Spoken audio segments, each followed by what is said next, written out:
Welcome to our first back pre-COVID in-person school board meeting. We have a lot of changes and we'll see how it goes. So first I'd like to call this meeting to order with the Pledge of Allegiance. I pledge allegiance to the flag of the United States of America and to the republic for which it stands, one nation, under God, indivisible, with liberty and justice for all. Is our YouTube magic going? Techie guys? Sure? Okay, cool. Jackie, do I have amendments to the agenda? Nope? Anyone else? Nope, good. Okay, so we're going to start the evening with public comment. Just for the record, and we'll get to that in communication, we've gotten dozens of emails about masks.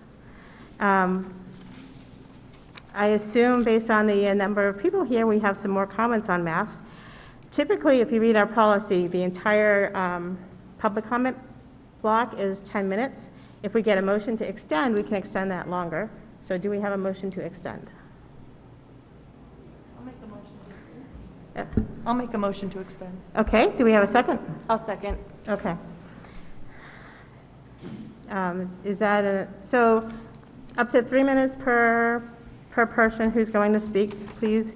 If you haven't read our policy, please be nice. Don't be mean. If it's not on the agenda, we may not address it. So I would like to start with our union head has a statement, Don Spring.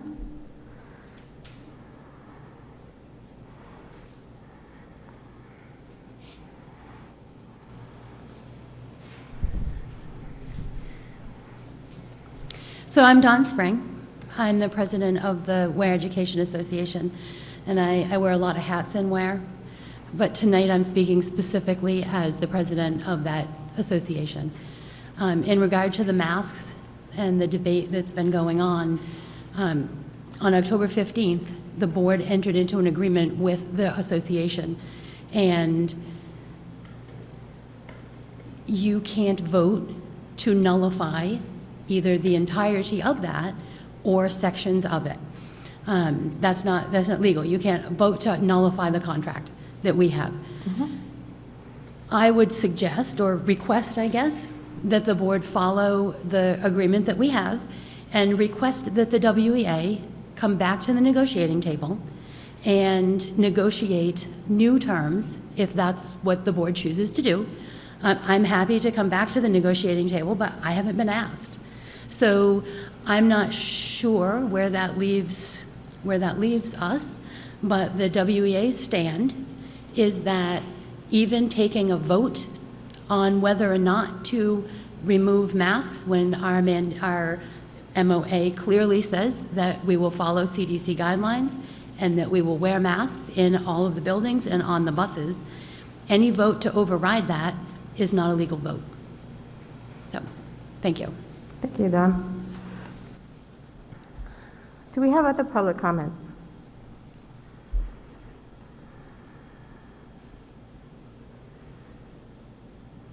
Okay. Yep. How you doing? So if we're just for clarification, can you tell us who you are and what your address is? How you doing? Stephen Ryan, 171 Twin Bridge Road. Great, thank you. Now, do we know how many staff members of the school have been vaccinated already? Is it just fair to say that it's most of them? I don't know that that's public knowledge, sorry. Okay. Well, if we go off of that, right, the CDC just lifted their regulations and their mask guidance for those that have been masked. And we can assume that that also goes to people that, have already had it. So if the CDC is lifted, I'm just wondering, what are we doing? Why are we doing something that's different if that's what the science is now saying to do? That those of us that have been vaccinated or have already had it can congregate and walk around without masks. So, thank you. Thank you. Hello, my name is Cheryl Rounds. I do not live in Weare, but my grandchildren do, so I am speaking on behalf of grandchildren. I don't believe the masks do anything. They were never designed to stop a viral infection. They're designed for surgery to stop the surgeon's spittle from going onto an open wound, open surgical wound. Surgeons do not wear them for more than 2 hours at a time. We're asking our children to wear them all day. They wear them in rooms that are controlled for air pressure, air temperature, and they have extra oxygen pumped in so that to compensate for the fact that they're not getting all the oxygen they would get without wearing a mask. Also, our children were being asked to wear them for 7-8 hours a day.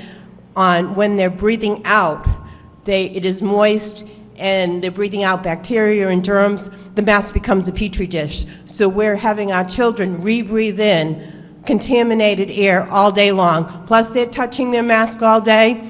Anything that's on their fingers is going right to the mask, and they're breathing that right in. Also, when children are learning to speak, they're learning language, they're learning reading skills, they really need to be able to differentiate the sounds. And part of the way that we as humans learn to speak and hear is with facial expression. So our children are missing out on that. I really think we're doing a big disservice to our children by having them masked. Recently, there have been 3 cases of children in sports that have fainted, passed out. There's one just recently in Oregon. There was another, that was a basketball game. There was another basketball person that passed out. There also was a runner that passed out just on the finish line. What are we doing to our children? We're not giving them full function. You wouldn't think about not giving them nutrition for their nutritional needs. Why are we denying the fresh air that they need to breathe? Thank you. Thank you.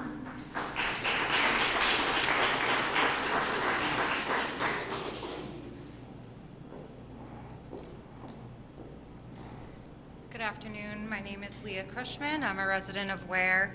I'm coming before you today to speak against the mask requirement for school children.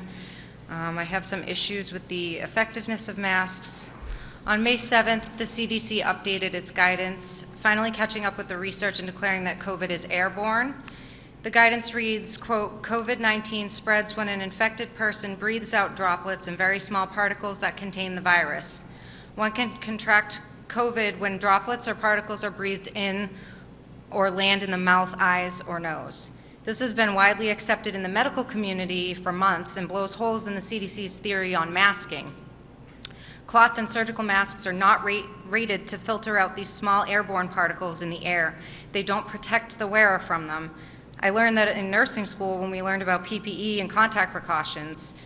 It's on the OSHA website. This is part of the reason that OSHA PPE experts whose careers center around going to different employing facilities and teaching people proper PPE use have come out against mask mandates.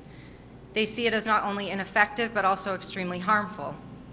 Certain masks are rated for certain size particles, and none of these cloth or surgical masks are rated for that. Only N95 respirators or higher rated respirators are designed to filter out particles similar in size to the SARS-CoV-2 virons for the wearer. They are the best means of protecting yourself from inhaling viral particles and have been shown to be about 90% effective when properly fitted and seal tested.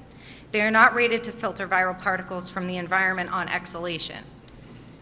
There are no randomized controlled trials or RCTs demonstrating the effectiveness of cloth or surgical mask wearing in the general population.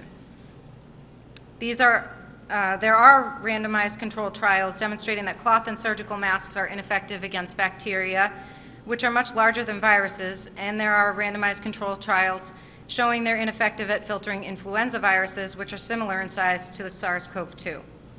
While cloth and surgical masks prevent the spread of droplets to an extent, these are large particles that normally fall to the ground. With gravity and maintaining distance could solve that problem. Aerosol expert Jose Luis Jimenez voiced his frustration with the CDC and WHO for not considering that COVID is spread by aerosols in October of 2020, stating in MIT Technology Review that aerosol transmission is the main way this virus spreads. The only question is if it's 70, 80, or 90% of the spread. Ballistic droplets are a negligible way to spread the virus. They only spread if someone coughs or sneezes on you. They drop to the ground, whereas aerosols linger.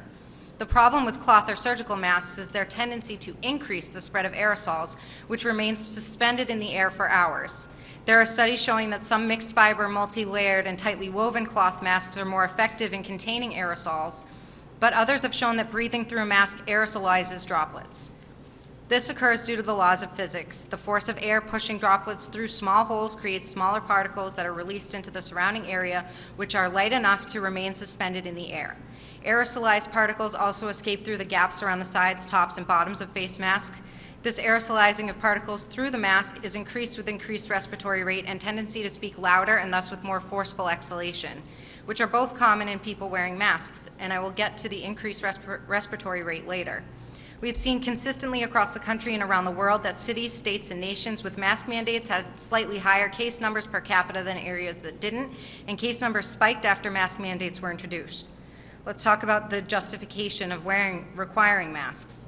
Let's say that cloth and surgical masks prevent aerosol spread, which they don't, but let's pretend they do. Supposedly, the entire reasoning behind masks for everyone is because asymptomatic transmission is ubiquitous, and wearing a mask prevents a person who is infected with COVID-19 but asymptomatic from spreading it to others. Well, fortunately, asymptomatic transmission is extremely rare, and even Dr. Fauci has stated the driver of outbreaks is always a symptomatic person. However, I understand not taking his word on much since he's flip-flopped continually throughout the COVID-19 pandemic. How about children specifically?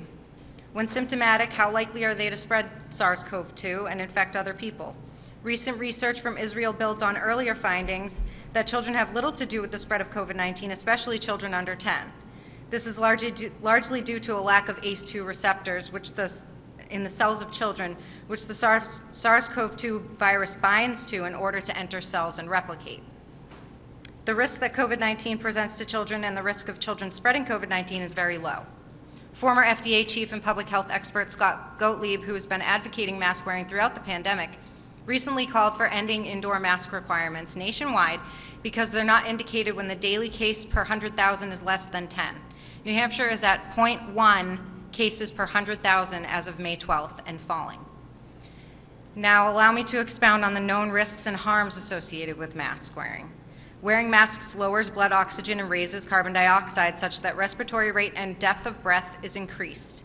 Anyone who wears a mask for any length of time can attest to this. These deeper and more frequent inhalations increase the amount of air inhaled, increasing the potential of inspired viral particles from the air, and also brings them deeper into the respiratory tract, increasing the likelihood of infection. Masks provide a warm, moist, darkened environment ideal for growth of bacteria and fungi, which then are more likely to be inhaled deeper into the lungs of the mask wearer and cause infection. Wearing a mask lowers oxygen levels in the blood. This sounds like a simple thing, but only 1 hour of mask wearing in a study of surgeons demonstrated a significant decrease in oxygen saturation to cause physiological detrimental effects.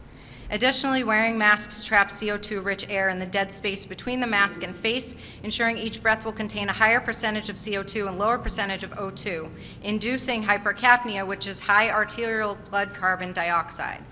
Elevation of PCO2, or the high arterial blood carbon dioxide, causes vasodilation of the arteriolar channels, leading to a decrease in peripheral vascular resistance, meaning the blood vessels in your body are dilating, so it's reducing the resistance that your heart is pumping against. It's changing the state of your cardiovascular system.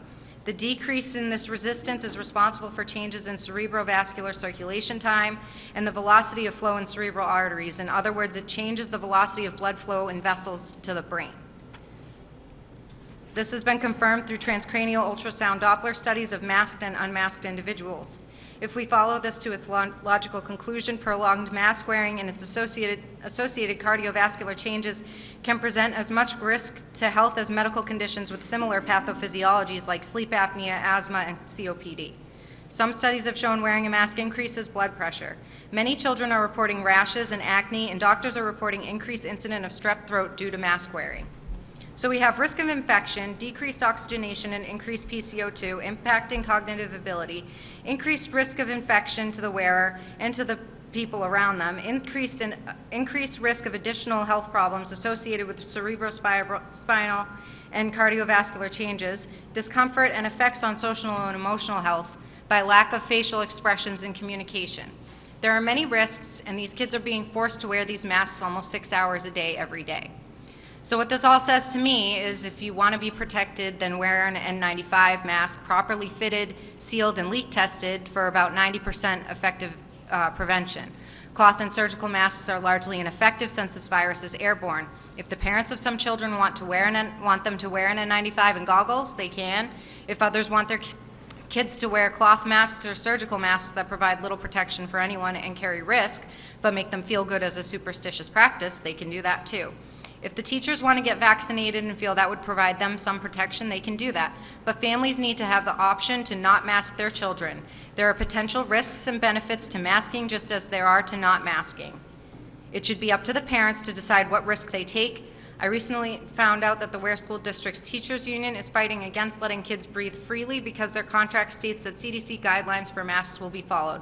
Well, as far as I'm concerned, the school board should be doing what's best for the children and should not be beholden to the threats of the teachers union, who is putting the unfounded fears of the teachers who can mask or get a vaccine themselves above the rights of the children to breathe fresh air.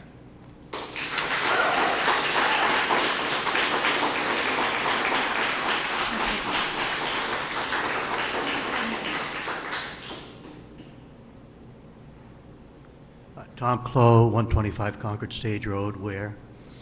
I disagree with everything that was just said. For months, we've heard about the effectiveness of wearing masks as far as limiting the spread of COVID-19. We've heard about super spreaders with large gatherings where people did not wear masks, and the result was devastating. Right now, we have about 4 weeks left of the school year. This would be a great discussion for August as we open a new school year. Right now, in my mind, it makes no sense to change with 4 weeks to go. Even if the risk were minor, any extra risk at all is too much. Thank you, Tom.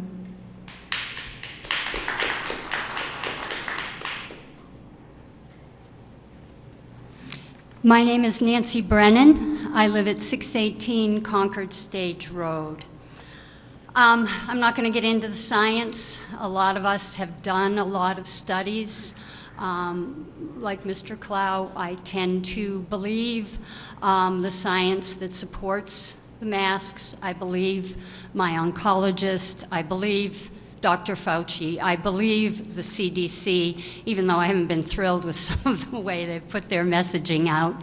And as a former high school math teacher, I can tell you that one of the most fun things I taught was how you can take numbers and statistics and make them say what you want. So I think, you know, if the board ever wanted to have a roundtable about the science of this, I think it would be kind of fun. At any rate, I don't have kids in the school right now. They graduated many years ago, but I do have family and friends who work here, who have kids here. I also served on the school board, and I appreciate what all of you have gone through these last 15 very tough months. I spent many years teaching and coaching middle school math and cross-country, high school algebra and theater. I actually had, for those of you that know them, I had Mrs. Potter. I taught her algebra. Oh, there she is. Don't recognize you without your mask. And both Mrs. Potter and Mr. Matsky were in my theater program. So I know a lot of people in town. This is what happens in a town like Weare. We get to know people. Our kids grow up here, they move away. Some of them move back, some of them stay, and then we watch their kids grow up. I have had kids when I was teaching, and then I had their kids. And it's a nice thing about community.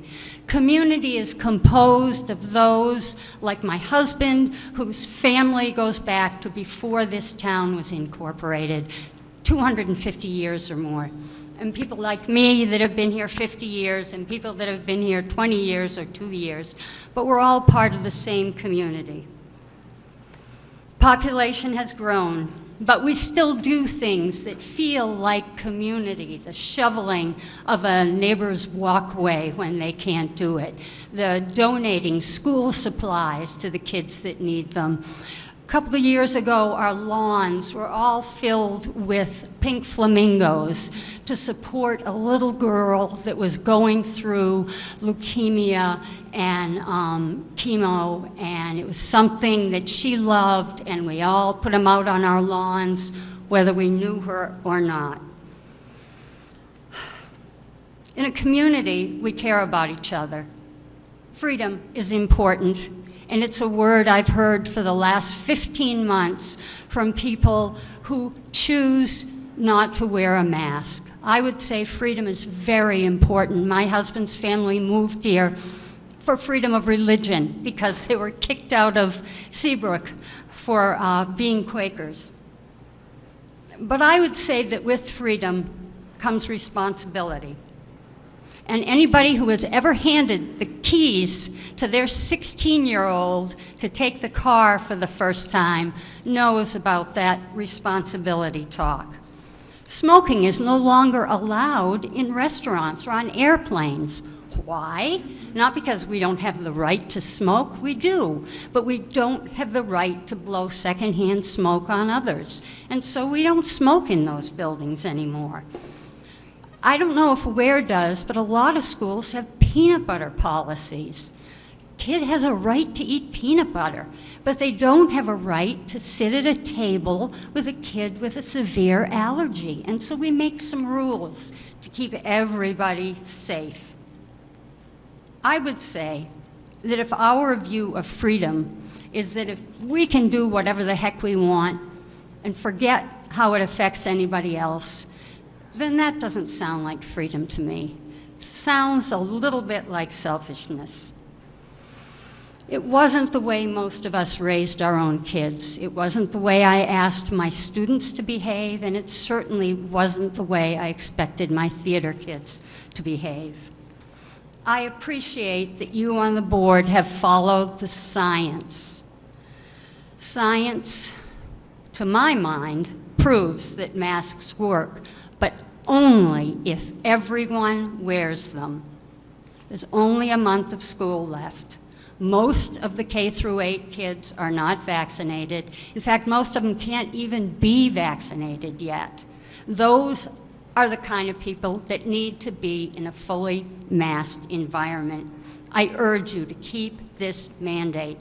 I'm not sure any of us even need to speak because after Dawn spoke, by the time you meet and revote and refigure the contract, school's going to be over anyway. So let's do what's smart for all the kids. We would feel awful if we had an outbreak and some kid wound up on a ventilator or got that multi-system inflammatory syndrome, and we could have prevented it. Summer's almost here. Thank goodness. I'm guessing a lot of you are thinking, hopefully, come September, we'll be back to normal. Thank you.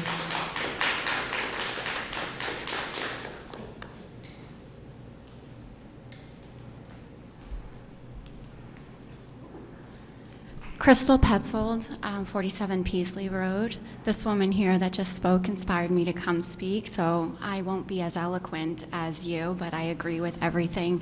And I think science is very important. I'm pretty sure everyone would agree here. I can't speak to that, but I can speak to the term freedom. What you're speaking to is not freedom, it's actually liberty.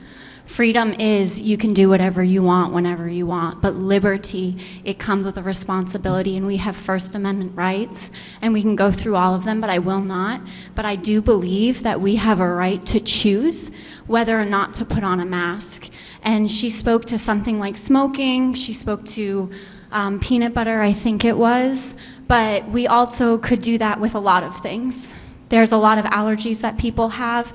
There are a lot of things that offend me that people freely do in public. It offends me that someone wears a thong on the beach, and personally, but they are free to do that. I would have a problem if my children saw that, and I would wish that they could cover up, but it is not my job to tell them what they do and what they cannot do. They have a right to wear a thong. If I don't want my children seeing that, they don't go to that beach. They go to a different beach.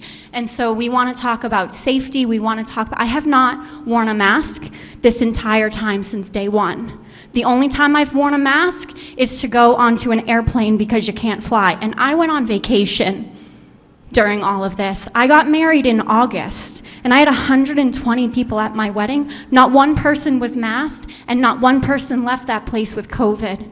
Also, I have to speak to the survival rate. I think it's 98.7 for an average age. It's even higher for children, the survival rate if they even get COVID. I personally believe that we need to remove the masks from our children. We need to allow them to breathe free, and we need to give this whole discussion to the individual parent to choose for their children what they want and what they don't want. That is what's called liberty. Thank you.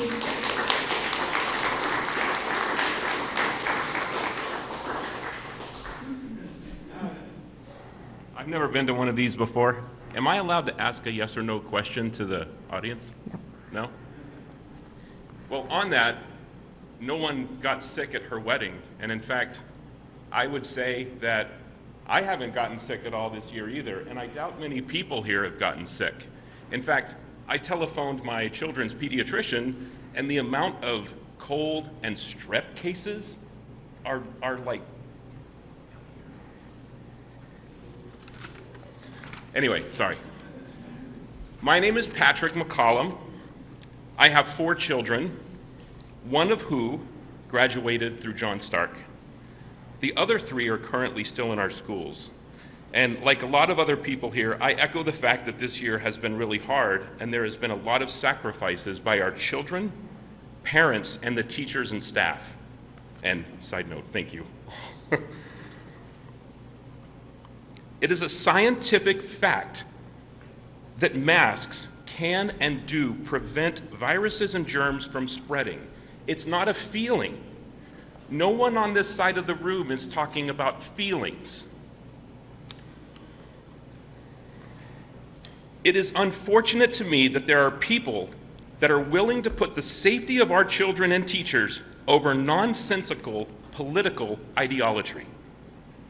Not wearing a mask is not a stand for something. It's a lack of empathy, knowledge, and even basic scientific understanding of reality. We have come so far in beating this, and lifting the mandate too early will only further the ongoing remote learning, virus spikes, sicknesses, and this odd life that we've all had to endure this last year. I would kindly like to ask for anyone here to name one thing that wearing a mask has done to affect their child, other than crazy wackadoo conspiracy theories that you read on the Point of internet. order. That has nothing to do with what we're speaking about. Okay, I would like to ask if anyone has had hurt feelings or something serious happen to their children for wearing a cloth mask while they're not doing sports or running. One thing that has harmed someone. On the other hand, I can give you 4.8 million lives that are now gone from a virus that we are all trying to get past. There is simply no way to evaluate risk versus benefit to wearing a mask because there is literally no risk in doing so. There's no risk in wearing a mask to school.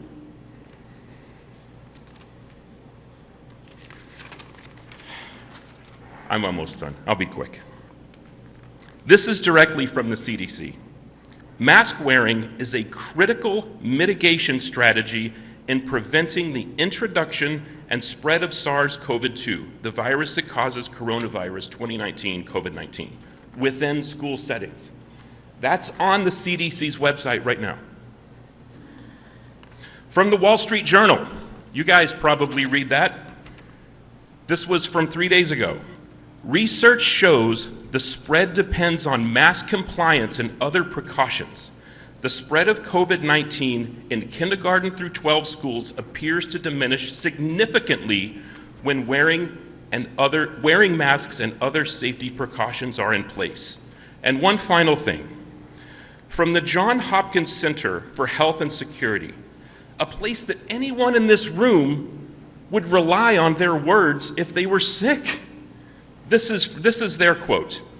"We know that masks work to reduce transmission. This is really not the time to remove one of the best tools we have to reduce transmission." In closing, I want to make sure that everyone in the "get rid of the masks" group knows that everyone over here also doesn't want to wear a mask. We don't want to do this either. It is crucial that we do it in a smart and well thought out manner, instead of a knee-jerk or an immature knee-jerk reaction. Thanks. Thank you. No.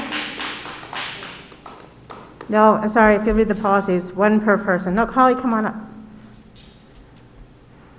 Hi, everybody. My name is Holly Shelley. First of all, I want to thank the board for allowing me the opportunity to speak with you today. I also want to apologize if I go over time. It has been a long year, so I do have a few things to say. So first of all, I have a question for the board, and all it takes is a hand raise. Nope, sorry, this is public comment. Okay. So I would probably assume that most of you, when things shut down last year, and probably a lot of people in this room, when things shut down last year, were forced to stay home from work, forced to leave their jobs, and forced to work remotely. Me, on the other hand, I went to work every single day since this whole thing has started. Every single day, I was required to go to my place of work. Every single day, I was required to leave my family, drive an hour to a manufacturing facility in Keene. Regardless of what was going on in the rest of the world, I continued to go to work. When things first shut down, masks were not required within the workplace. They weren't recommended, they weren't needed. If people wanted to at our workplace, they were allowed to if they chose. Masks only came into play when people started coming back to work. When the state of New Hampshire decided to bring people back from working remotely and bring them back to their places of business, one of the things that they required is that workplaces instituted masks mandatory for all employees to wear at their prospective workplaces. So at that time, yes, there were instances where I was first to wear a mask because that's the way it was going. However, working in a manufacturing facility, you probably know the type of people that you're working with and dealing with on a regular basis. None of us cared, really. None of us were seeing the world around us. We weren't getting scared. We were still going to work every day. We were still going to the grocery store when we were coming home. We were still doing all the things that we had to do in our regular lives because our workplaces didn't shut down. And I think a big part of the reason why people have been so scared is because a lot of people were working remotely, a lot of people were stuck at home, and they didn't see the world for what it really was at the time. The only thing that they could see was the news, showing them the things that were happening and other things like that. One of the things that happened with the workplace rules is the quarantine rules that went into effect. For most of you know me, know that I moved to Weare 5 years ago. I'm not originally from here, I'm from New Jersey. And that means that my kids, which I have 3 of them, one at John Stark and one in Center Woods right now, and one that should be going into kindergarten next year. When the quarantine rules went into place, the 5 of us were basically left here on an island. We were left here and all of our family in New Jersey, and we were basically told that we're not allowed to see them, and if we did, I would have to be forced to take off 2 weeks of work, which, as most working parents know, taking 2 weeks off of work is not very conducive or very doable in most times, in most regards, especially when that time would not be paid. So for the entire year of 2020, pretty much, I did not see any of my other family members, and in October or on Halloween of 2020, for the first time in my life, and I guess I should be so lucky since I'm in my 30s, I did lose a grandparent this past year. And to process that while being away, there was no funeral, there was no visit to go see them, there was no nothing. And my grandmother did not die from COVID. Although she was in poor health, her death came unexpectedly. It was not something that we had expected to happen. She was still living with my parents. She was living her life. It was a very unexpected event. So in the last year of her life, my children were unable to see her. Lucky for me, I had one trip down in August due to a custody arrangement where I picked up my older daughter from her dad and was able to see my grandmother for what would be the last time then. Now, I know that emotions are not the things that we should be bringing into an argument like this, but when I am taking a look and people are fighting back and forth over masks, not masks, all I want to do is bring some perspective to that, because I think that it's a unique perspective that not everybody has had the chance to see and the chance to have. So with that last August trip, that was the last time I was able to see my grandmother. We did make a trip again in Thanksgiving. We kind of said to whatever with the rules, I have to go see my family. There's no way I'm not going to do it. I didn't tell my employer, and it didn't matter for the schools because everybody was remote anyway. So I went down to New Jersey to see my family. There wasn't a single other member of my family that did not want to see us because we were traveling far. I have other elderly members. Like I said, the rest of my grandparents are still living, and in fact, they just came up and visited us last weekend. It was very nice. But with that, there was that situation, and then also with once school reopened as well, we had to make the decision what we were going to do with our family. Masks were not something that we wanted my child to have to wear. For those of you who have met my daughter Alice, you will know that she's an incredibly spirited person. She's very social. She'll run up and give just about everybody a hug that she sees, and she really loves being around people. She does not like to wear a mask. She did not want to. I did not see a lot of justifications for doing so. So when the school decided that it was going to be required for this year, we decided to keep her home and homeschool her for many months of this school year. So from September until February, she stayed home with us.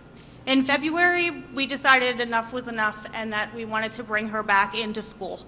Unfortunately, for a kid that is very social, not being around kids was just too much for her to bear, and that we decided to bite the bullet and let her come back into the school in February.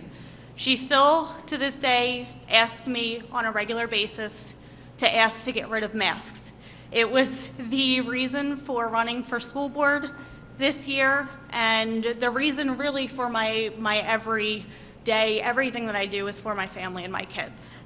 So when we're looking at numbers, I would consider myself a very analytical person. Had I finished college, I probably would have finished with a math degree, probably in statistics or something to that regard. So for me, I'm looking at information and I'm making the best decision for my family based on the information that's being put in front of me and the information that I can see. So if we're looking at some numbers for today, in the state of New Hampshire currently, there have been 97,000 cases of COVID that have been diagnosed, and out of those, 1,300 people have passed away from COVID. That is 1.36% of our population that has passed away from COVID in the state of New Hampshire. If you look at the number of deaths for people over 80, they made up 62.7% of those deaths, or 836 of those deaths were that number. Now, the age expectancy in New Hampshire, I believe, is 79. So for those people that were over 80, that was where most of those deaths were coming from. So if you are under 80, which is 497 of those deaths, that equates to a 0.5% chance of dying from COVID in the state of New Hampshire. If you look at under the age of 19 in the state of New Hampshire, that goes down to 0%. There have been 0 children that have died from COVID this year in the state of New Hampshire. Every other year before that, the flu season has been worse to kids in New Hampshire than COVID ever was. So we're basically asking our children to take the brunt of a sickness that really does not affect them. I mean, even anybody that in this room can probably agree that children are less at risk for COVID than any other population in any other age group. Now, if we're talking about older people, most of the deaths happened in long-term care facilities. This is from the CDC when it comes to loneliness and social isolation linked to serious health conditions. So most of those were in long-term care facilities, and when everything shut down, they basically kept older people from seeing their family, kept them separated, and kept them socially isolated. So loneliness and social isolation in older adults are serious public health risks affecting a significant number of people in the United States and putting them at risk for dementia and other serious medical conditions. Although it's hard to measure social isolation and loneliness, there is strong evidence that many adults aged 50 and older are socially isolated or lonely in ways that put their health at risk. Recent studies found that social isolation significantly increased a person's risk of premature death from all causes, a risk that may rival those of smoking, obesity, and physical activity. Social isolation was associated with a 50% chance increased risk of dementia, and poor social relationships was associated with a 29% increased risk of heart disease and 32% increased risk of stroke.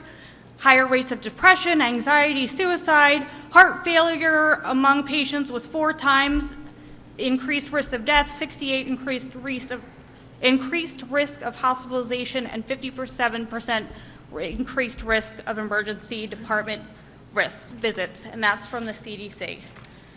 So there are studies also and evidence to point that masks in school make no difference. When the DHS put out their guidelines for schools reopening, one study that they pointed to was a study in Norway, which schools in there stayed open. They were closed during the first SARS-CoV-2 wave in spring of 2020. After reopening, all schools implemented infection prevention and control measures based on national guidelines. They included strengthened hygiene measures, physical distancing, and a clear message to stay home if symptomatic, even with mild symptoms. Use of face masks is not recommended in schools in Norway. We found with IPC measures implemented, there is low to no transmission from SARS-CoV-2 infected children in schools. This finding strengthens national guidelines to adjust IPC measures according to community transmission level, rather than closing primary schools for on-site testing. Results from other studies further strengthen this position. There was also another study in Sweden, and that one says the second study, led by the Karolinska Institute researchers and published January 6th as a research letter in the New England Journal of Medicine, details COVID-19 cases in schools in Sweden, which kept preschools for children 1 to 6 years and schools for those aged 7 to 16 open from March 1st to June 30th, 2020, in the beginning stages of the pandemic. Community spread was prevalent in Sweden at the time, and while physical distancing was encouraged, wearing face coverings was not. Of the 1.9 million children aged 1 to 16 in Sweden as of December of 2019, 65 died in the pre-pandemic period of 2019 to February of 2020, compared with 69 in the pandemic period of March through June of 2020. None of those deaths were caused by COVID-19. Sorry, I told you guys I was going to go long. There are other schools in New Hampshire that have not required masks as part of their school year. In fact, New Hampshire never required masks in their schools at all. When we look at other schools that we can compare to where their policies are clearly posted on their websites that they do not require masks in their school, we can look at the nh.gov's website for the schools page that shows the number of cases within the schools. If we look at Weare as a control group and we consider that Weare has about 400 to 500 students in each of their classes, Weare Middle School as of today had 14 recovered cases, and Centerwoods Elementary School had 22 recovered cases. If we look at Mount Zion School in Manchester, masks are optional for teachers in most circumstances. They have 160 students in their K-12 school. They have had 9 recovered cases in that school. Their last reported case was March 30th. In South Merrimack Christian Academy, which houses approximately 300 students from K to 12, their policy is that they do wear masks in some instances when exiting and leaving classrooms and in the buses and in some traveling, but it says for 80% of the day, students will be able to complete their tasks mask-free in their classroom learning environment. They have had 11 cases with their last reported case March 30th. Mount Royal Academy in Sunapee, they don't list their information on their website, but I do have friends who attend that school, whose kids attend that school. Approximately 200 students in K through 12, 14 recovered cases, and the last reported case was April 8th.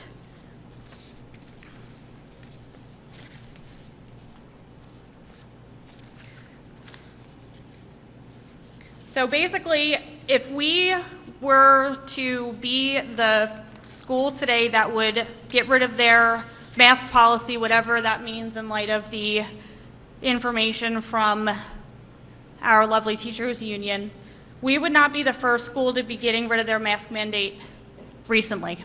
And we all know that if any of these schools had any kind of outbreak recently, that it would be all over the news. Blanchester Public Schools in Ohio, Carroll ISD, Joshua ISD, Weatherford ISD, Melissa ISD in Texas, Santa Rosa City, Florida, Yukon, Oklahoma, Middleton School District in Boise, Idaho, Medford, Wisconsin, Coeur d'Alene, Idaho, Jamestown, North Dakota, Clinton, Missouri, Bismarck, North Dakota, Libby, Nebraska, Scottsbluff, Florida, Crum ISD in Texas, Coleman in Wisconsin, Cameron, Wisconsin, Paris School District in Kenosha, Wisconsin, Napa School District in Idaho, Washoe City School District in Reno, Nevada, East Helena, Montana, Smithville in Austin, Texas, Lexington, Richland in South Carolina, Medford, Wisconsin. Utah has made it optional for their entire state, and there are a number of districts following that. South Carolina only requires masks on bus now. With data from Greenville City, South Carolina, 15% of their students have opted out of wearing masks, which equates to 7,877 children in that school district no longer wearing masks. And the entire country of England no longer recommends that masks be worn in their schools. So I apologize for having a lot to say. I apologize for how long I've taken here tonight. But I just want the ability for my child to feel comfortable when she goes to school. And no day that she's here does she feel comfortable wearing a mask 100% of the time. And I would just like, as a parent, for her to have the option and for us as parents to have the choice to be able to do that.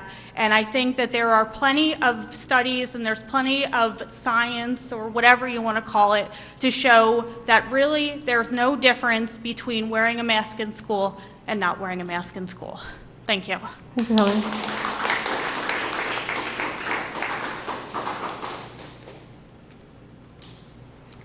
Can you guys hear me? Mm-hmm. Okay. Try to be kind of loud because loud is good sometimes. So I'm doing this because I hate public speaking, but I love my kids way more than I hate public speaking. My name is Mccollum. I'm going to read verbatim an email that I sent to the school board and to the superintendent earlier today. Short, hopefully to the point. Hello, my name is Mccollum. I've been a resident of Weare, New Hampshire since 2012, and my 4 children have been enrolled in various schools within the SAU since 2012 as well. Sorry if I look nervous, I totally am. I don't like this. Introvert, okay? I am writing because I would like my comments included in the public record. I will do my best to be brief and to the point. Currently, my 14-year-old daughter, Sadie Mccollum, is enrolled in 8th grade at Weare Middle School.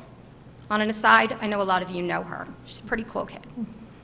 Sadie was born with a neurological disorder called spastic diplegic cerebral palsy, which affects her muscle movement, tone, and coordination, both within the large and small muscle groups of her body. Sadie has also been diagnosed with asthma and scoliosis, which are conditions that frequently occur in conjunction with cerebral palsy, and have both been noted as conditions that can impair and affect her respiratory function. Sadie is an incredibly bright young woman who excels academically and has flourished under the excellent instruction and guidance of the teachers, paraprofessionals, and staff that she has worked with in the SAU. As a person who was born with a lifelong disability, Sadie currently has a 504 plan. I would like to quickly define it, just for the record.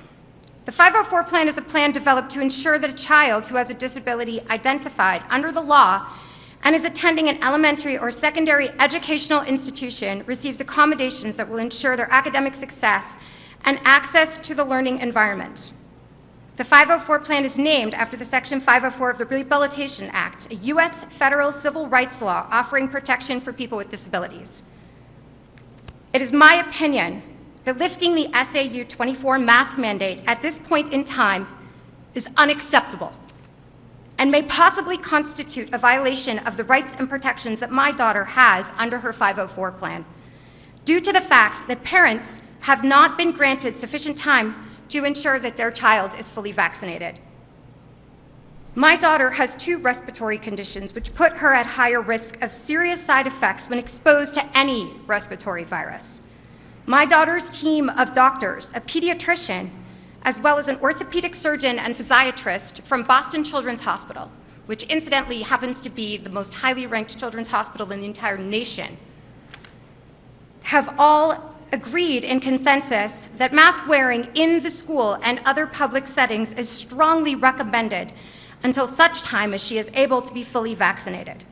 My daughter received her first dose of the Pfizer vaccine on May 15th of this year and is scheduled to receive her second dose on June 12th, but she will not be considered fully vaccinated until 2 weeks following the administration of that second dose. If the mask mandate were to be lifted prior to that time, that would imply that the SAU deems it acceptable that I either overlook the guidance of my daughter's team of medical professionals, which would, in my opinion, exhibit an excessive amount of hubris on my part, or that I remove her from the public school setting until she's fully vaccinated. I would make the argument that either of these options presents an unacceptable impact on her education, her health, and the successful completion of her academic year. To my mind, the situation is very simple. Any parent who chooses to follow the guidance of their medical professionals and have their child vaccinated should have the time and the option to do so before the mask mandate is lifted. I'd just like to end in closing that we're all concerned with being done with this, and we're all concerned with our freedom. But there is no such thing as freedom if it does not take into account or respect the liberties of all people, including minorities. And I hope that the school board takes that into consideration. Thank you. Thank you. So I'm not commenting because this is public comment, but I have to say your daughter is amazing. Thank you so much. I appreciate it. Hi, I'm Sean Waterman from 122 Dudley Brook Road. Being in the electrical contracting trade for over 35 years, we go through a lot of training, OSHA training. These masks do not stop viruses. They do not stop transmission of viruses. There's warnings on all these boxes that you buy of masks. OSHA has been around for a long time. Since I started in the trade, we've been trained on this. These masks do not stop or stop transmission of a virus. Plain and simple. We need to let our kids breathe, get back to normalcy, and get back to life and enjoying life, and go out and play in the school, out in the schoolyard, be kids again. This has been a total disservice to our children. They need to live. Thank you. Thank you.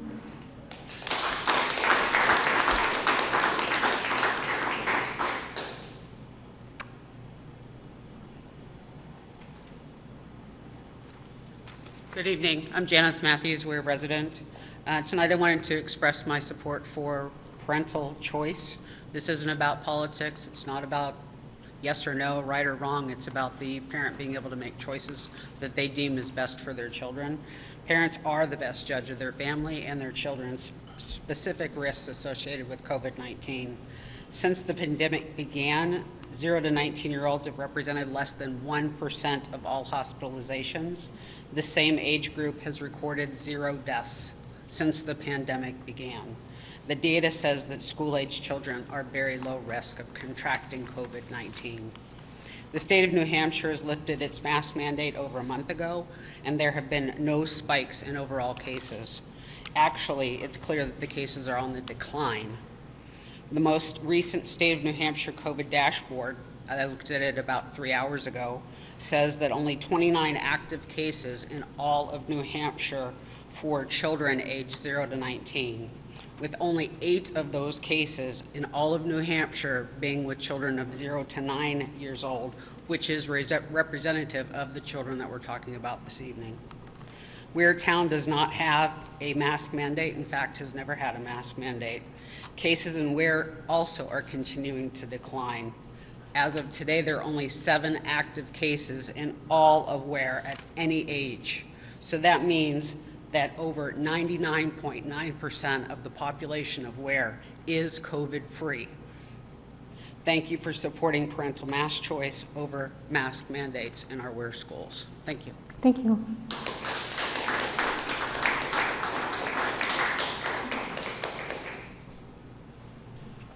Anyone else? Oh.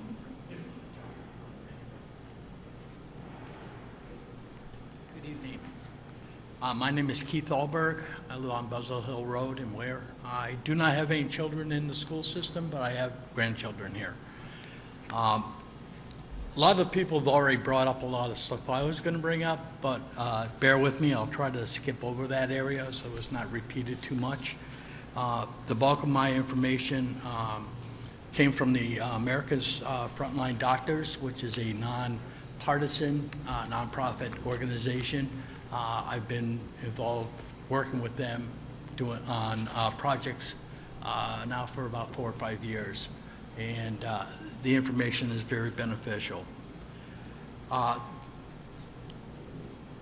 The overall evidence is clear. Standard cloth and surgical masks offer next to no protection against virus-sized particles or small aerosols. The SARS-CoV-2 is about 60 to 140 nanometers, or about 0.1 microns in size. The pore size in a surgical mask is 200 to 1,000 times that size, greater. It can't stop it. All right. Consider that the CDC website states surgical masks do not catch all harmful particles in smoke, and this is important, and that the size of smoke particles in a wildfire are 0.5 microns, 5 times the size of a COVID. All right, and the size of the SARS-CoV virus, wearing a mask to prevent catching SARS-CoV-2 or similar size influenza is like throwing sand at a chain link fence. It just doesn't stop it. There have been one large randomized controlled trial that specifically examined whether masks protected the wearers from coronavirus. This study found mask wearing did not reduce at conventional levels of statistical significance the incidence of SARS-CoV-2 infection. And that's from the Annals of Internal Medicine. There have been hundreds of mass studies related to influenza transmission done over several decades. It is well established fact that masks do not stop viruses. Part of that evidence shows that cloth face masks actually increase influenza-like illnesses. Bacteria are 50 times larger than virus particles. As such, virus particles can enter through the mask pores, yet bacteria cannot leave. They remain in the mask, resulting in the mask wearer continually exposed to bacteria. Related to the 1918-1919 influenza pandemic, if everybody wants to know, it's the Spanish flu, which was the worst that ever was, there was almost universal agreement among experts that deaths were virtually never caused by the influenza virus itself, but resulted directly from severe secondary pneumonia caused by well-known bacterial pneumopathogens that colonized the upper respiratory tract. Dr. Fauci, our beloved Dr. Fauci, and his National Institute of Health studied pandemics and epidemics and concluded the vast majority of influenza deaths resulted from secondary bacterial pneumonia. All parties mandating the use of masks are not willfully ignoring established science, but are engaging in what amounts to a whole school clinical experimental trial. The kids are our guinea pigs. The conclusion is reached by the fact that face mask use and COVID-19 incidents are being reported in scientific opinion pieces promoted by the CDC and others. The fact is, after reviewing all the studies worldwide, all the ones worldwide, the CDC found no reduction in viral transmission with the use of face masks. Anthony Fauci was very clear that asymptomatic transmission was not a threat. He stated, in all the history of respiratory-borne viruses of any type, asymptomatic transmission has never been the driver of outbreaks. The driver of outbreaks is always symptomatic persons. There is no efficacy study or standard on child-sized masks and respirators under OSHA, but there are proven microbial challenges as well as breathing difficulties that are created and exacerbated by masking children. Regardless of the lack of safety and efficacy behind the decision to require a child to wear a mask, it is illegal to mandate emergency use authorization approved investigational medical therapies without informed consent. Masks used for viral transmission prevention is authorized for emergency use only. Emergency use authorization by the FDA means products are investigational and experimental only. The statute granting the FDA the power to authorize a medical product for emergency use requires that the person being administered the unapproved product be advised of his or her rights to refuse administration of the product. The statute further recognizes the well-settled doctrine that medical experiments or clinical research may not be performed on human subjects without the express informed consent of individuals receiving treatment. Furthermore, by requiring children to wear masks, you are promoting the idea that masks can prevent or treat a disease, which is an illegal, deceptive practice. It is unlawful to advertise that a product or service can prevent disease unless you possess competent and reliable scientific evidence substantiating that claims are true.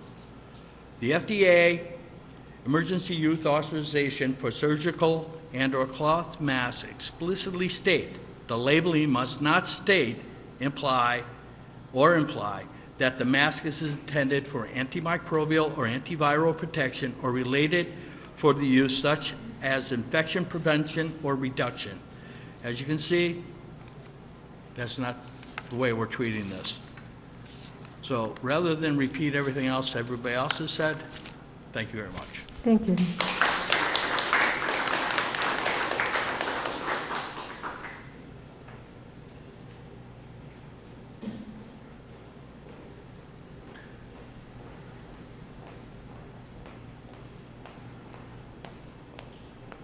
Hi, Tricia Recupero, we're a resident. I was not going to say anything, but I'm going to keep this brief. I just want to bring a different aspect to this, not talking about statistics, not talking about facts, but just bringing it to a human level. I was in the school system for 10 years, both as a teacher and in administration. I was a literacy coach. I taught 4th and 5th grade. I taught 2nd, 3rd grade, and I assisted in professional development for teachers, K through 5. I've worked with a lot of children. It was one of the most rewarding jobs of my life. My husband and I currently own and run our own business, but I hope I can get back to teaching as soon as things slow down. But one of the concerns, I have 3 nephews in our school system and 1 niece. 2 of my nephews which have autism, and my niece spectrum disorder. And these children deserve the right, they have the legal right to have a free education with accommodations if they need so. We heard about 504 plans. Also, these children are supposed to have a free education with the least amount of barriers to their learning so that they can have optimal learning, so that they can absorb, the literacy skills, the math, the science, what they need to learn for this life. And as we know, the last year has been very tumultuous. My concern is the state of New Hampshire has lifted their mask mandate over a month ago. And I just want to pose this question. I wonder how many parents have put a mask on their child and seen their child in their household, 6 hours straight with the mask on. And if you haven't, just imagine what that would be like to have a mask on for 6 hours straight for your child. I'm not talking about you in the workplace, but for your child in your house. And then add the element of education. Add the element of learning something for the very first time. A teacher also has a mask obstructing their face. They can't see their facial features. They can't read the lips. There are children with hearing impairments. There are children who need kinesthetic. They learn kinesthetically through visualization. And what I'm saying is the mandate has been lifted in the state. And I'm not saying that we should completely get rid of masks. If you want to mask your child, you should be able to. If you don't, you should be able to. And there were some words that were thrown around as empathy or even the word selfishness. And thinking of those words, I think of a little kindergartner. How old is a kindergartner? Think about this. Sitting in front of you crying because they're dizzy, they have a headache, they're not understanding what you're teaching. And I feel like it would be non-empathetic to look at that child and say, you need to keep that mask on because you need to keep me safe. Because we know no children have died, no children have gotten sick in the state of New Hampshire because of COVID. To look at that kindergartner and say that my health is more important, everyone else is more important than your education. You can't take that mask off. I'm not okay with that. I think that these children need to learn. And I think it could be quite cruel to say to that kindergartner or whatever age child that they need to go home if they don't want to put a mask on. They need to stay home and learn there. I also think that no child should be told that, mask or no mask. I think all children, and this is also law, deserve a free education in the system of amazing teachers that we have. And we will see later on that there are emails and there's specific even teachers of our own school system with these concerns that have seen children dizzy, unable to concentrate because of these masks. And we really need to put our political ideologies aside and take out compassion and take out humanity and think about this as children and what is best for our children. And just allowing people, parents, to make the right decision for their children. Thank you so much. Thank you.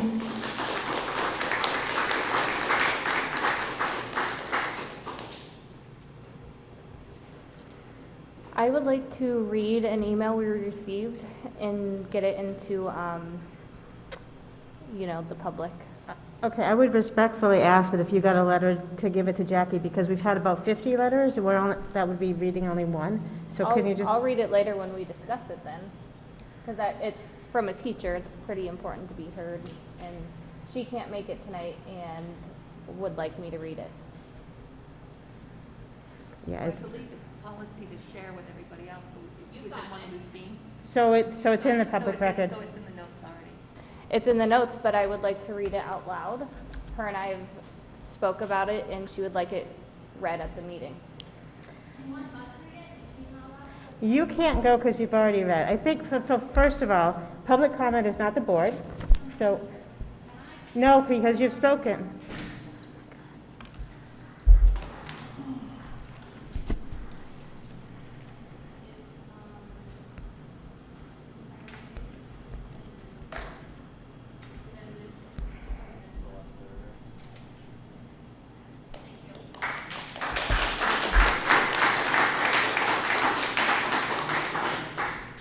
Peter Petzold, 47 Peasley Road. Reading on behalf of Laura Kling. Hello, I'm a teacher at CWES. I would like my concerns heard and represented at the Weare meeting on Tuesday, 5/18/21. I just read to remain anonymous if possible. Sorry about that. Specifically, that I am in support of removing the mask requirement at the school. I would like to express my concern over enforcing masks for the rest of the school year and beyond. You know what, I do have to stop this because she asked me to stay, she asked me specifically to be anonymous, and you can't read it into the record. That was the one thing she requested. So I have talked to her, So I and she's please okay. respect that you follow the rules and put it in the record. It is in the record, it'll be like, she specifically asked me not to have her name read. I have the second email of her saying that she doesn't care to remain anonymous. It's in his hand. I can read that Because part she too if said you that want. she doesn't care about remaining anonymous when it comes to our children's safety. As It the says chair right of there this in the board, email. I respectfully close public comment. How are you just going to close public comment? Because we're done. No, we're not. He's sitting there speaking. She's not here to read her comment. He's sitting there speaking. That is, You can't close public comment when the man is standing there speaking. he's not reading his words. I don't care. You gave him permission until you realized it ruined your entire agenda. No, it has. I'm going to make a Let him motion speak. to, No, Teachers only matter when they agree with you, right? no. Right.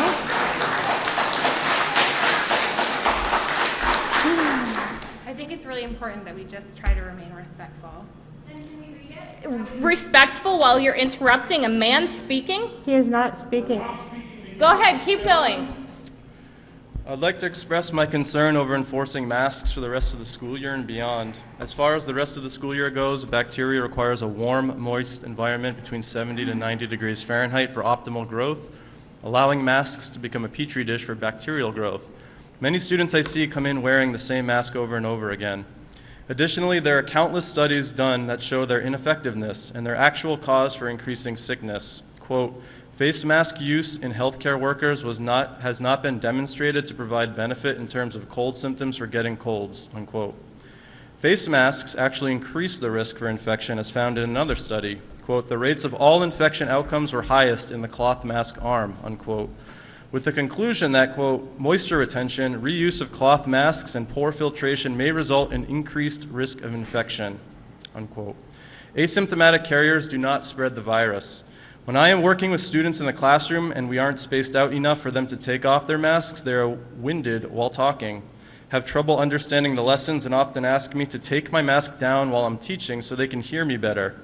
When we are spaced far enough apart for everyone to take off their masks, their level of focus is much better, and we aren't repeating ourselves as much. It makes me wonder how much time is wasted for repeating things, voices being muffled, for example, work taking significantly longer when they are wearing the masks from not being able to focus, and work altogether being done incorrectly because they can't hear all the sounds in the words I'm speaking and therefore complete parts of assignments incorrectly. When I'm working with kids and tell them they can take off their masks, I am met every single time with cheers. They exclaim things like, yay, I can breathe now. I would like to ask you to reread that. Yay, I can breathe now. What kind of school are we running where our students' air is so restricted during the day that they get excited to be able to breathe? Also, food for thought. One of the other teachers commented to me saying that the union had their members vote, and 75% of teachers want the masks to continue. However, I know a lot of teachers who are not in the union, and therefore our voices are not being represented, and bring down that percentage. Thank you.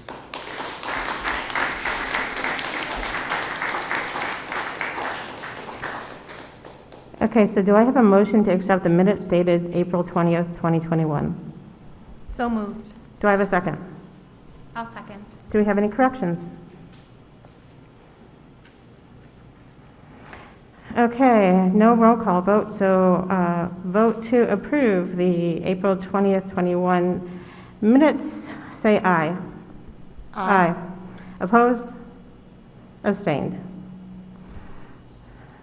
Okay, I think we've talked about communications. Person scheduled to appear before the board, the PTO, are they here? No? All right, moving to committee reports. Do we have a report on curriculum? Yes, so our last meeting, it was on April 21st for the curriculum committee. And we met Mandy Frazier, who's the Futures Coordinator for the SAU. And she shared with us some of the amazing work she's been doing K through 12 in networking for students, offering ELO opportunities, planting seeds for career and college readiness, including self-awareness, career awareness, exploration and experience, and preparation. It seems like she brings a lot of wonderful opportunities to our students K through 12, and definitely something that our district should be proud of. Excellent, thank you. Policy, we have policies later in the meeting. Facilities.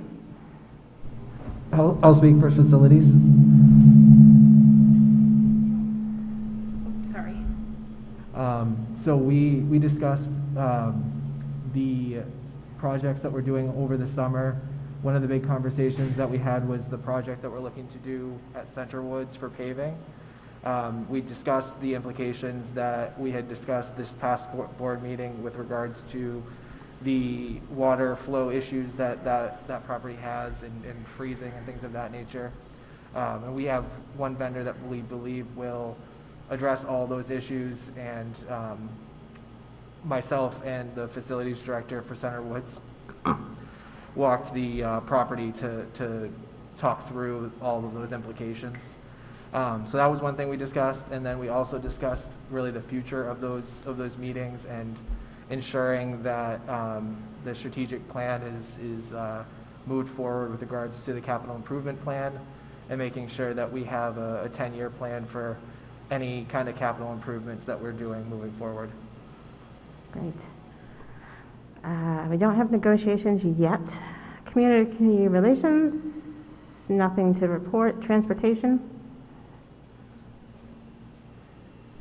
Nothing to report. Okay, wellness and safety. So Centerwoods, we met on Friday morning, and they are very excited about a very creative field day all around New Hampshire. They're even going to work in something with recycled percussion, which I think sounds really fun. And then the middle school, we are meeting this Friday. Great. And I'm sure the 5K is going to be the topic. As if anybody wants to run, they can still sign up if you want to volunteer. The run starts at 4 o'clock, but I presume 3 o'clock. I'll be here between 3 and 3:15. I think Sarah's coming too. I'm not running. Great, thank you. Also, kindergarten. So Natasha and I have had some preliminary meetings to talk about the kindergarten committee, and we have tried to reach out to the community to see who wants to be involved. We have dates set for meetings up through July, so if you're interested in participating on the kindergarten committee, I would encourage you to see the SAU website, correct? And the Weare community page for more information.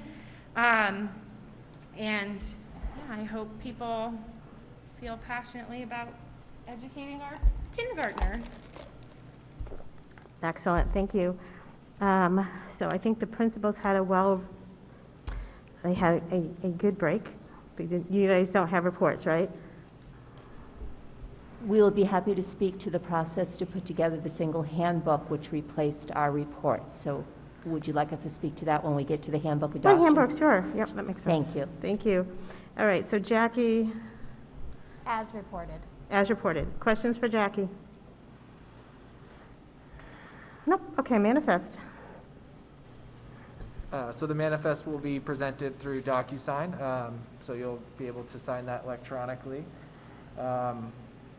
You want me to move on to the reconciliation? All right, and then the reconciliation tonight, we'll go over some of the changes here. The state advocacy funding has come in full, so that is, now we have nothing more to receive on that end. And then there's no more changes on the revenue side. And then the expenditure side, the student services, or support services students, that's additional student need that we're experiencing this year. And the operation, maintenance, and plant, that is us operationalizing the vote that was done at the last meeting. We purchased the tractor discussed in that circumstance, and the facilities director for Weare Middle School actually picked it up, and it's on the property today. And the bottom line currently is $410,271.33. That is 2.84% of the budget that we were provided, and this time last year we were at 2.87%. So we are right about where we were this time last year. Great. Questions for Chris? Okay, so up to use of grant funds. All right, and then the use of grant funds, the supplemental public response fund, that hasn't changed since the last time I reported. We received that, it was through December, and we went ahead and operationalized those plans. The ESSER 1 grant that we accepted in the fall, that is now, we're looking to allocate that fully in our grant management system through the DOE. Some of the things we're looking to purchase with those funds are Chromebooks for the students to go to one-to-one. The deliberative that we put on, the way we had multiple rooms, we did that, and that's going towards the grant. Advertising is this year because of the rest of the SAU actually did their deliberative in April. We did a mailer to the community explaining the budget, and normally that cost is shared amongst the SAU. This year it was an individual cost for Weare because of the split. And then facilities, we took a vote last month to do the duct cleaning in both buildings in the district. Due to the student need that I had discussed during the reconciliation, we're looking at putting that actually in the COVID grant so that we can continue to fulfill the bottom line that we are looking to do. And then there's also a small amount there for the filters that are in our HVAC system. We upgraded those this year to MERV 13 based on ASHRAE guidance. So that is also going into the CARES grant. The ESSER 2, which we will look to have a vote to accept those funds tonight. The only thing that we currently have obligated to that would be we are looking to use sensors in our classrooms to better indicate when our HVAC system is underperforming. And so those sensors would be installed in the classrooms in Centerwoods. Any questions? Nope. Did you say the sensors are just at Centerwoods? That current price is for Centerwoods because of the older HVAC systems that building has. Okay, personnel, do we have any personnel? Nope, okay. All right, policies. First policy, BBA, is a simple readopt, no change in language. Do I have a motion to readopt BBA? So moved. Do I have a second? I'll second. Do we have discussion? Okay, all in favor of readopting BBA, say aye. Aye. Opposed? Abstained? Okay. BHE is a readopt. It's got extra language around the right to know law. Do I have a motion to accept the readopt of BHE? So moved. Do I have a second? I'll second. Okay, do we have discussion? All in favor of readopting BHE, say aye. Aye. Aye. Against? Abstained? Okay. Readopt DK has some additional language around grants and digital records. Do I have a motion to readopt DK? So moved. Do I have a second? I'll second. Okay, discussion. Okay, all in favor of accepting the readopt of DK as written, say aye. Aye. Opposed? Abstained? All right. GBEF-R is the acceptable internet use procedure. Do I have a motion to accept GBEF-R? So moved. Do I have a second? I'll second. Discussion. Okay, all in favor of accepting GBEF-R, say aye. Aye. Aye. Opposed? Abstained. Okay, we have a deletion of GIA. This is going to go in line with the 4 policies on the right. This is a legal mandate, so we don't really have a choice. It's a state law on student discipline. They removed JIA, added JI, JIC, JICD, and JICI. So do I have a motion to delete policy JIA and add JI, JIC, JICD, and JICI as written? So moved. Do I have a second? I'll second. Discussion. Could I just include, just so people listening, JI is student rights and responsibilities, JIC is student conduct, JICD is student discipline and due process, which is ultimately what JIA was due process, and JICI is weapons on school property. Correct. Any other discussion? Motion to adopt JIC, JI, JICD, JICI, and delete JI. Say aye. Aye. Against? Abstained? Okay. All right, we are up to old business, accept the ESSER funds. Jackie? All right, so we had our public Oh, Chris. meeting last time out. We discussed the ESSER 2 funding. The amount that Weare School District is receiving is $352,895.56. We are looking to accept those funding under RSA 19820B in order to utilize that within our budget. And so we never did that vote, so we're looking to do that tonight. So you need a motion? Yes. All right, do I have a motion to accept the ESSER 2 funds? I'll make a motion to accept the ESSER 2 funds. Do I have a second? I'll second. Discussion. Okay, all in favor? Go ahead. Sorry. So are these going to be taking care of things that are already in process, or are we looking for other things for this to cover?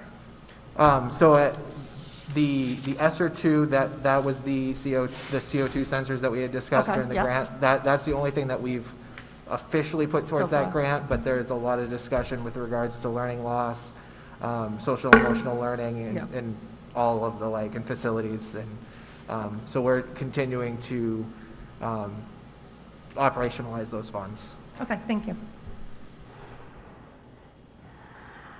Okay, so we had a motion and we had a second. Any more discussion?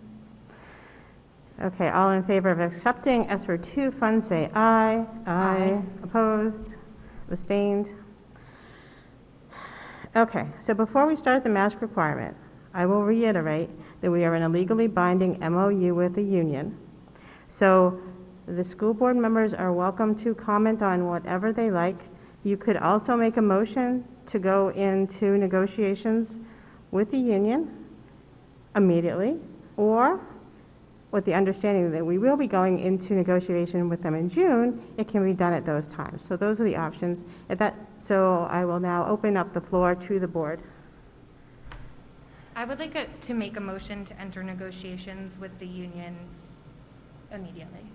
Okay. Do you have a second? I'll second. Okay. Any discussion?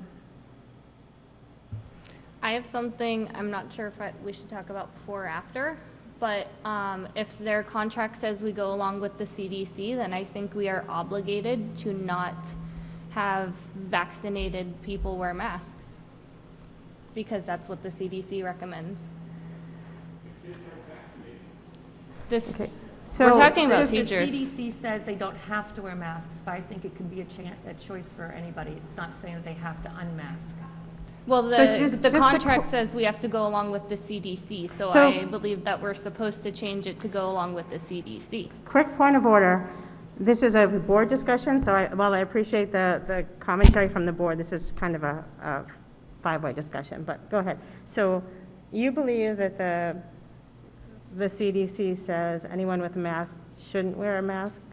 Anyone vaccinated? The CDC got rid of, so 5 days ago, they changed their recommendation that if you have been vaccinated, then you don't wear a mask or social distance. That's the recommendations of the CDC right now. The CDC does also recommend that schools continue to require masks. So the general population recommendation is that if you're vaccinated, you do not have to wear a mask. However, if you're in a school system, because the children are not vaccinated yet, they still are suggesting masks in the school.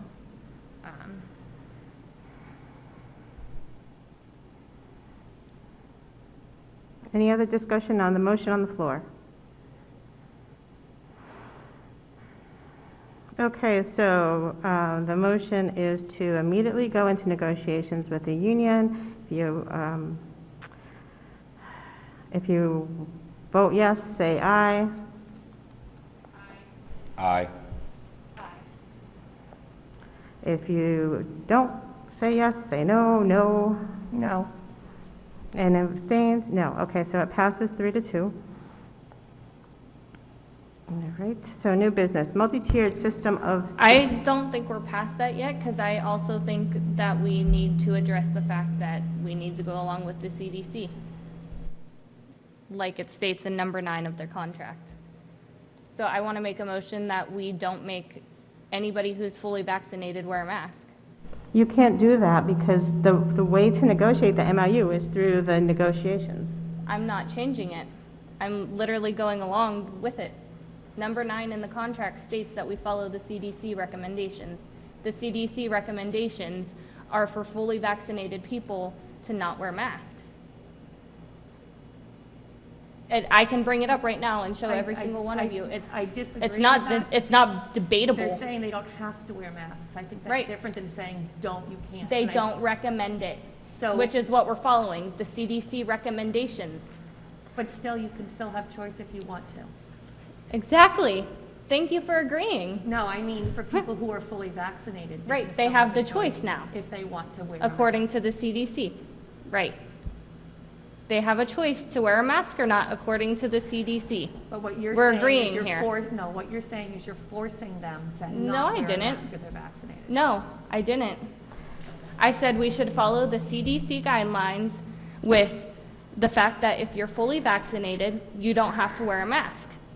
You don't have to. However, You don't have to. However, Not that you absolutely can't, you don't have to. You still can if you choose to. That's the CDC recommendations right now. The Those are the CDC recommendations are if you're vaccinated, you don't have to wear a mask, but you can if you choose. Those are the recommendations, and to clarify one thing again, this wasn't about saying nobody can wear a mask. This is about having a choice to wear a mask. So just want to remember when we're discussing this, it's about people and parents giving their kids in the school, giving a chance and an opportunity, a choice to not wear or to wear a mask. I think if we're talking about the children, however, which is, I think, what everyone has been here for, children right now will not be fully vaccinated because they have to get Pfizer until the end of this school year. So regardless of that recommendation for vaccines, if you're vaccinated, you can unmask. And I would be willing to entertain that idea for teachers and high school students if they've had a chance to fully vaccinate.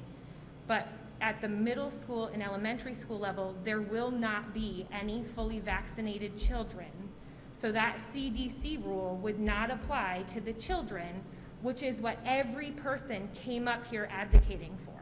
So it does not, that CDC rule does not apply to the discussion that we were having in terms of whether or not the children can be like vaccinated or unvaccinated. Like they're not vaccinated and they will not be by the end of the school year. So I'd like to make a motion to follow the CDC guidelines like the teachers union recommends and to make the masks optional for the vaccinated population of our school district. You can't. You can't. So are we going along with their contract or are we not? We are. Do we care about their contract or do we not? The CDC recommendations for schools is that schools stay masked and socially distanced. So we can debate what the CDC rule. We has already given guidance to Jackie back in September that we would follow the CDC rules. Benjamin Chan, who is the head medical doctor today, reiterated that we need to stay masked in schools at this point. Today. So you can make a motion that we follow the CDC protocol, absolutely. We're already doing that. You can't make a ruling about what we're doing with masks. That is a debate, that is an MOU discussion that we need to have with the union.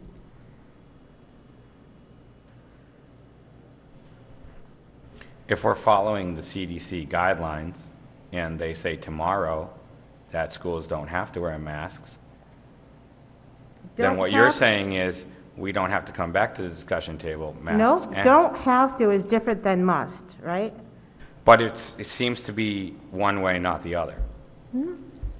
If it's pro-mask, we No, keep it. no. If it's not, well, we have to discuss that.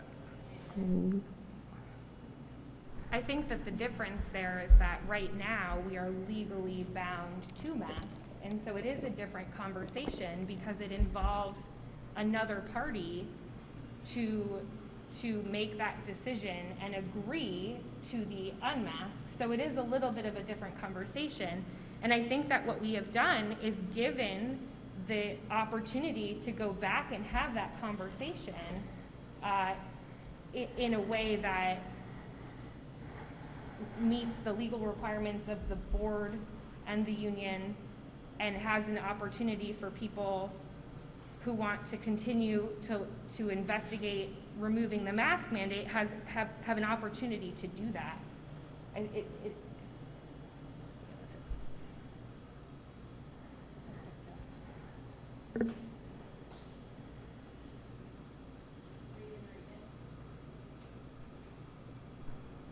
So number 9 of the MOU does say CDC recommended masks will be mandatory in all areas inside the building and on buses, and their proper use will be enforced by staff and administration. So I think to the point you were just discussing, it is articulated specifically within the MOA that you agreed to. And so we would need to, even if the CDC totally lifted it for everyone, we would still need to engage in that conversation. I imagine it would be a brief conversation, but we would still have to go through that process. Thank you. I have a question regarding the piece that says inside. So our students, I know there's a lot of school districts around the state that have taken away the mandate for outdoor activities and sports. So for example, recess, based on the science that the transmission outdoors is very, very low. And I know that we were in a different position than a lot of school boards because we have the negotiated MOU that we're bound to. But in that line, I didn't hear anything about outdoors. Is that something, I heard a lot of people say, fresh air, fresh air, fresh air. Is that, are students currently allowed to unmask outside? What the NHIAA just came out and said was that players, while they're on the field, can take off their masks. We are not actually part of NHIAA, but we follow their guidelines. What's happening right now, in an effort to move in exactly that direction, is that we're making sure the folks we play will play us if our players are not wearing masks. So we are moving in that direction at the high school, we're moving at that direction here. We just want to make sure we have opponents. So if we were to make a motion to enable students to be unmasked outside, if they can socially distance, would that be against any of the current contract wording? Nobody wears a mask outside anyways. If you drive by during recess, you can see that nobody, teachers or students, wear masks outside. What? I said I disagree.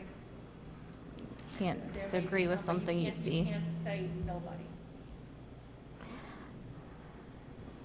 So Jess, I'm under the understanding that when we have recess, I think if the kids are socially distanced, they don't have to wear a mask, but when they're close, they have to wear a mask. Is that? Yes, so we actually built in outdoor times to provide mask breaks. Right, so we're already doing that. Yes, and Sean is nodding, yes. Yes, and that's true even up to our middle school. We have additional breaks throughout the day labeled as mask breaks. Anytime weather permits, they go outside. If the weather does not permit, we've spread out in some of our larger areas to continue to allow that mask break, but to get them further apart from each other if they're not outside.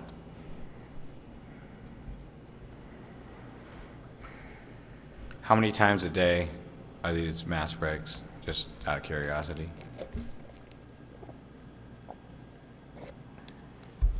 I'm sorry, I was looking back to Mr. Matsky, who worked on the scheduling with me, and we've gone through a few different schedules. We have, in addition to the normal, recess time we have, we've built in about 4 additional mask breaks. They run for our middle school students anywhere from 10 to 20 minutes, depending on where it falls in the day. And at Center Woods, we have lunch, obviously, as a mask break. And then there's 2 outdoor opportunities. Sometimes the teachers do an inside opportunity, and they use snack, too, so that they'll just space the students apart. So at minimum 3, right? I did 1, 2, 3. Does that help, Sarah? Yep, okay, good. Anything else on masks?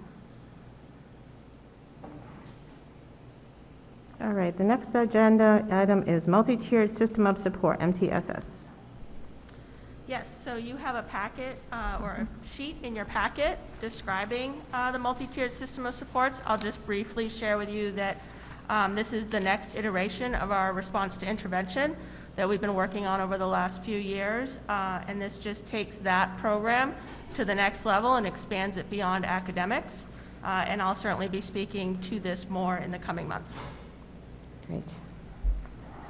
Questions for Natasha? Excuse me? Oh, I just asked if anyone has questions for you. No? All right, co-curricular stipends. That's awesome, me. So you also have in your packet the proposal for the 21-22 school year for co-curricular stipends.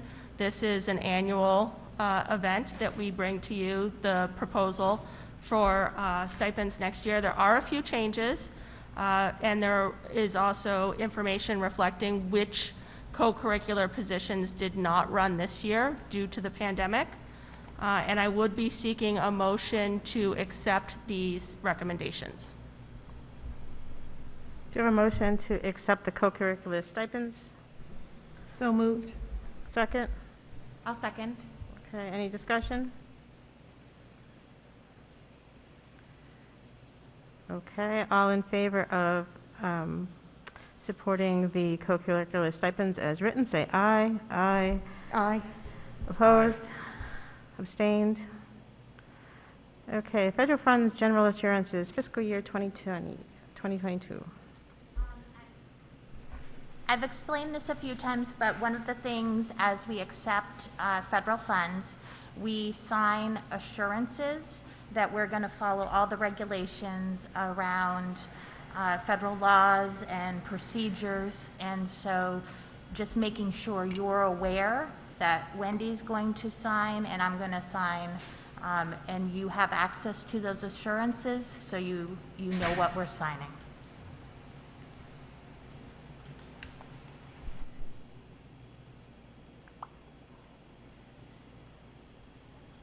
Okay, any questions for Jackie?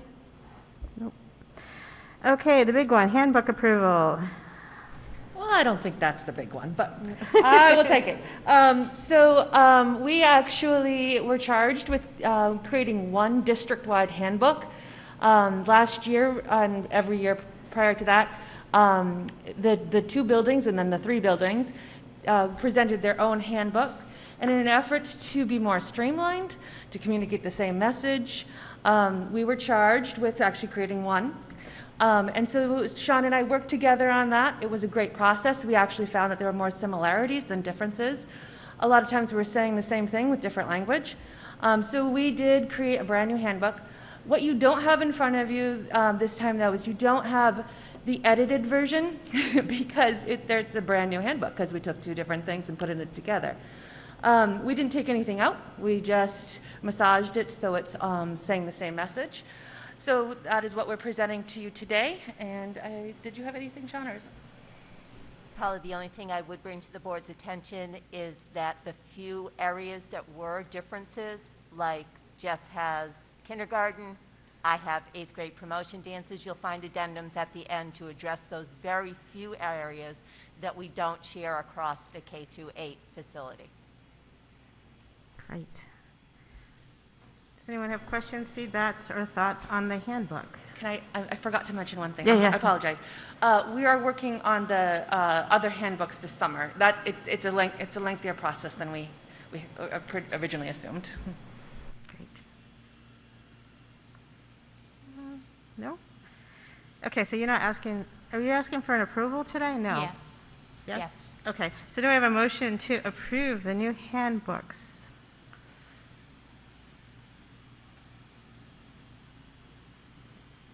I feel like I would like time to look at it. Yeah, I don't remember seeing it when I drive. Did you? Oh, that's fine, then we could bring it To June? in June? Yeah, let's do that. Okay. That's fine. Okay, food service prices. All right, so traditionally this board meeting every year, we would do food service prices, setting them for the next year. In case any of you haven't heard the news, the summer seamless option for food and nutrition, it has been extended for the next school year, which means that the meals will continue to be free for our students for next year. So we won't be setting a price tonight. I would anticipate, so the normal minimum that we have to raise our food service prices is 10 cents. I would anticipate that I would recommend this in May of 2022 to look at raising those prices 20 cents to accommodate that we didn't change them this year. Okay, so you don't need an action then? We don't. Sweet. Okay, then we need to set the tuition rate. So we got a couple new people. Sometimes we have kids of teachers, or someone's moved out of the district, but they really want to stay in the district. So we have a tuition policy that they can pay in addition to paying their own transportation. So that's what this discussion is about. Yes? Chris? Yeah, okay. Yep. All right, so the formula that we use that we had traditionally have used to determine the tuition price for our schools, we would take the per pupil cost published on the New Hampshire DOE website, and we subtract the per student cost of adequacy, or the payments that we receive per student from adequacy, and that would be our proposed tuition rate. So currently in Center Woods, our rate is $8,461. The proposal would be that the rate would be $9,090. And then the Weare Middle School, currently the current rate is $11,971. The recommendation to the board is $13,027. Do I have a motion to set the tuition rate? Could I ask a question? Sure, yeah. Well, usually we make a motion, I'm then we sorry, discuss, I right? ask you a lot of questions, I'm sorry, Chris. So you said it's per pupil minus per student adequacy, but when you gave us those two prices, you went up with this tuition. Can you explain that? Yeah, do you want me to break down I can break down the calculation. Okay. So Center Woods, the per pupil cost this year is $12,798.87. Yeah. So and then I subtract out the $3,708.08 that we get for adequacy per student. And there's the. That's what comes out with the $9,090, and I just rounded it. Okay. And then actually I'll probably round it up, so make it $9,091. And then where middle school, the per pupil cost is $16,735.54. That same adequacy gets subtracted from that number, and that's how we get to the $13,027. Thank you. You're welcome. Any other questions for Chris, or do I have a motion to set the tuition rate? So moved. Do I have a second? I'll second. Okay, any more discussion? All in favor of setting the tuition rate as presented by Chris, say aye. Aye. Opposed? Abstained? Okay, so in August, especially for you new people, we'll have a school board meeting, but we'll also have a retreat. At the retreat, we will do things like set goals and do the longer discussions that we don't have time for in a regular meeting. So this is a suggestion from Jackie that we do that on August 17th. Get your calendars out. Does that work for everyone?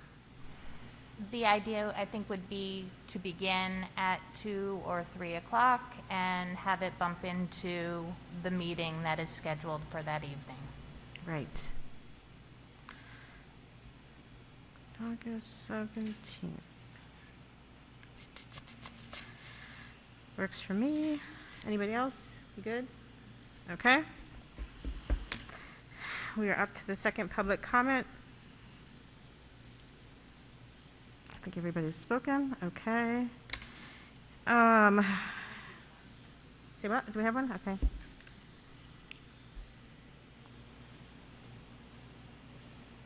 I'm very nervous, so.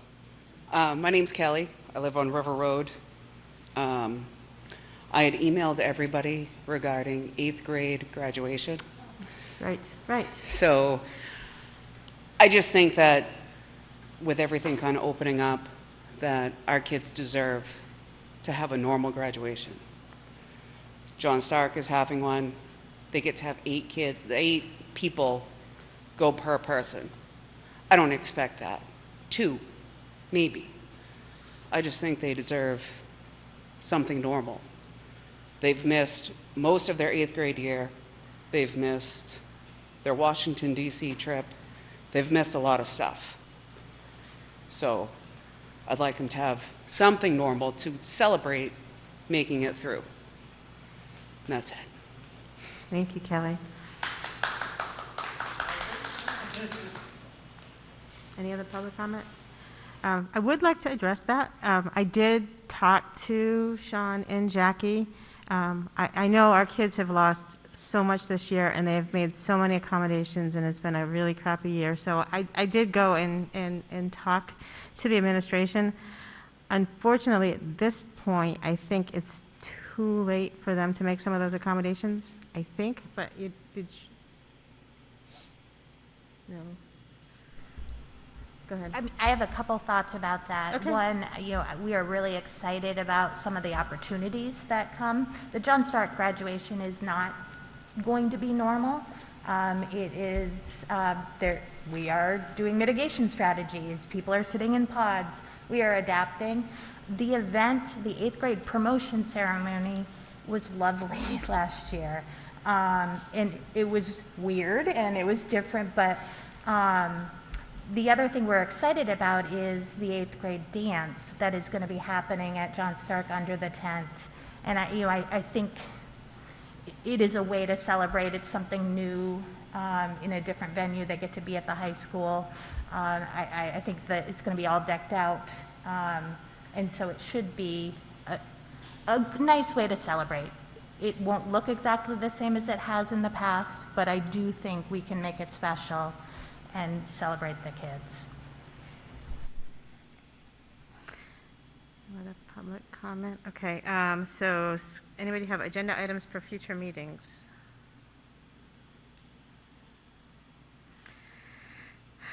Okay, go ahead.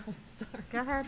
You had said that it's on here for transportation study, but I really would like to make sure that next year, or even if we can, prior to this, can we do this prior to the school year so that we can set school buses?